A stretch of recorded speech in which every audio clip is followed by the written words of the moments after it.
তো আমরা শুনেছি এই মাছ নাকি অনেক বিষাক্ত, তো সেই বিষয়ে মাছ বিষাক্ত বলতে আসসালামু আলাইকুম। আজকে একটি নতুন সামুদ্রিক মাছের শুটকি আপনাদেরকে দেখাবো, যেটি সচরাচর কখনো দেখিনি, আজকে প্রথমবারের মতো দেখলাম।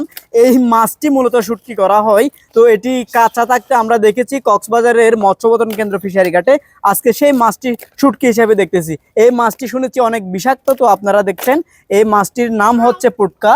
তো সাদেত ভাই, জি ভাই, এটা তো শুকায় আমরা কখনো দেখি না, এটা কিভাবে শুকালেন আপনারা? এটা আমরা সচরাচর আপনার এই যে মৎস্য অবতরণ কেন্দ্র আছে সেখান থেকে কি ক্রয় করে নিয়ে আসি, আচ্ছা আমরা শুকাইতে দিই মাছের মধ্যে। আচ্ছা, এই মাছগুলো শুকানোর পর কোথায় যাবে? এই মাছগুলো শুকার পরে আপনার বেশিরভাগ মায়ানমারে যায়, এরপরে এসে থাইল্যান্ড মালয়েশিয়াতে বেশি উপজাতিরা খায় আর কি। আচ্ছা, এই মাছগুলো মূলত যারা আদিবাসী আছে ওনারাই খায়, দেখতে পাচ্ছেন।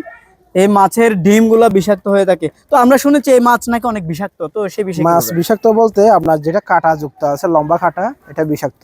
আর এটার মধ্যে আপনার কাঁটা নাই, একদম কাটো কাঁটা, এটা বিষাক্ত তেমন না। আচ্ছা, দেখতে পাচ্ছেন এই মাছ। তো এই পুটকা মাছ কারা খায়, কিভাবে, কোথায় নিয়ে যায়, কেউ যদি জেনে থাকেন অবশ্যই কমেন্টস করে জানাবেন।